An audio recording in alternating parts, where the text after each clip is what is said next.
자, 여러분. 한국 거리에서 찬송가가 울려 퍼지고 십자가랑 태극기가 같이 휘날리는 장면 보신 적 있으시죠? 이게 그냥 평범한 종교 집회가 아니거든요. 신앙이 어떻게 이렇게 격렬한 정치 투쟁의 한복판에 서게 됐는지 오늘 그 놀라운 이야기를 한번 제대로 파헤쳐 보겠습니다. 이 현상을 딱 한마디로 보여주는 말이 바로 아스팔트로 나간 교회입니다. 그러니까 한때는 민주주의를 위해서 조용히 기도하던 교회가 이제는 아스팔트 위에서 정치 구호를 외치는 시위의 가장 앞에 서게 된 거죠. 도대체 무엇이 교회를 예배당 밖 이 차가운 거리로 나오게 했을까요? 네, 바로 이 질문에서 모든 걸 시작해야 합니다. 어떻게 신앙이라는 게 이렇게까지 강력한 정치적인 힘이 될 수 있었을까? 그 답을 찾으려면요, 눈에 보이는 현상 넘어 그 보이지 않는 뿌리부터 살펴봐야 합니다. 이 현상의 표면 아래에는 아주 복잡하고 깊은 이야기들이 숨겨져 있습니다. 모든 일의 시작에는 기억이 있죠. 이 운동을 제대로 이해하려면 시간을 수십 년 전으로 거슬러 올라가야 해요. 그곳에 아직도 아물지 않은 상처, 아주 깊은 역사적인 트라우마가 있거든요.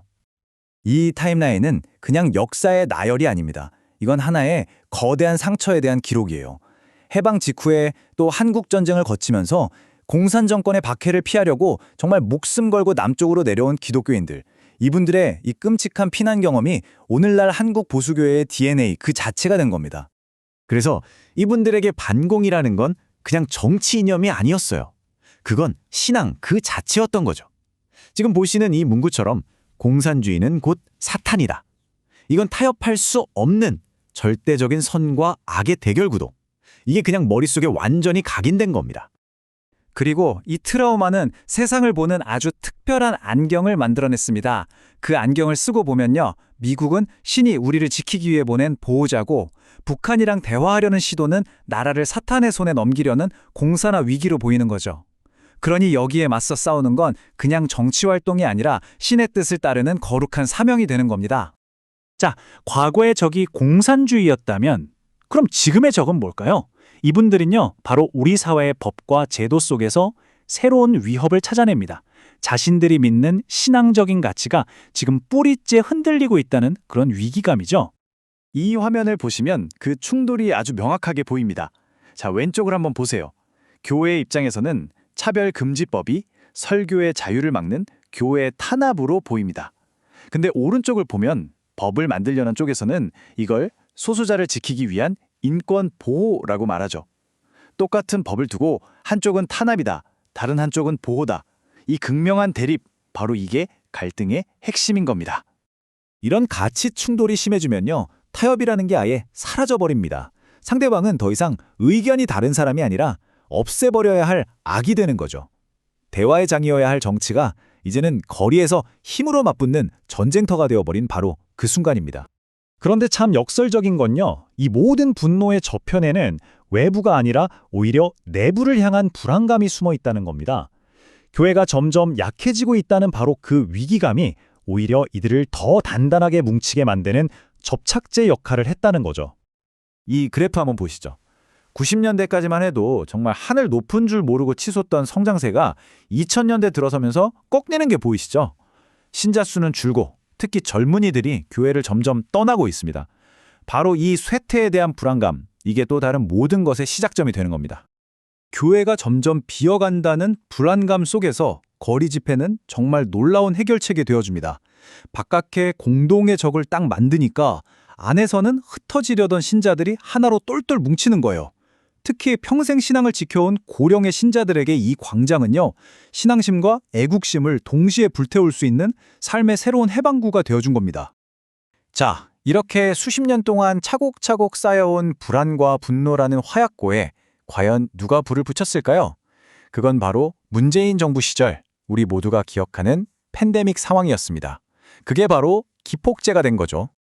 이 충돌이 폭발하기까지는 딱 3단계가 있었습니다. 1단계, 정부가 코로나 방역을 위해서 대면 예배를 제한합니다. 그러자 2단계, 보수교회는 이걸 과거 공산당에게 당했던 종교 탄압의 기억으로 받아들이는 거죠. 그리고 마지막 3단계, 바로 그 분노의 지점에 전광훈 목사 같은 카리스마 있는 리더가 나타나서 흩어져 있던 불만들을 하나의 거대한 반정부 투쟁으로 조직해낸 겁니다.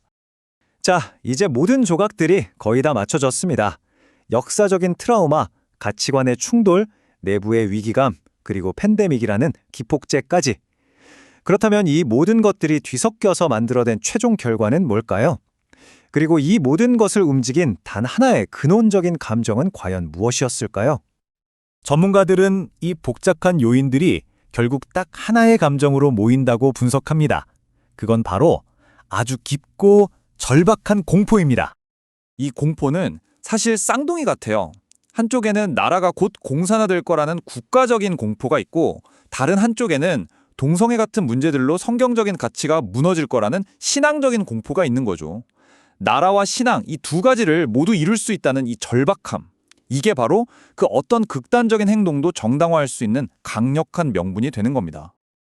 그리고 바로 여기에 이 운동이 가진 가장 큰 아이러니가 있습니다. 이들은 내부적으로는 정말 뜨겁게 뭉쳤지만 바로 그 뜨거움 때문에 사회 전체로부터는 차갑게 외면당하고 고립됐다는 거죠. 신앙을 지키기 위한 싸움이 역설적이게도 교회를 정치 집단처럼 보이게 만들어버린 셈입니다. 사실 이 이야기는 단지 한국 교회의 이야기만은 아닐지도 모릅니다. 우리 각자의 신념이 다른 사람의 삶과 만나는 이 공공의 광장에서 우리는 과연 어떻게 함께 살아가야 할까요? 그 한계와 책임은 어디까지일까요? 물론 정답은 없겠죠. 하지만 이 질문이야말로 우리가 앞으로도 계속해서 고민해야 할 숙제가 아닐까 싶습니다.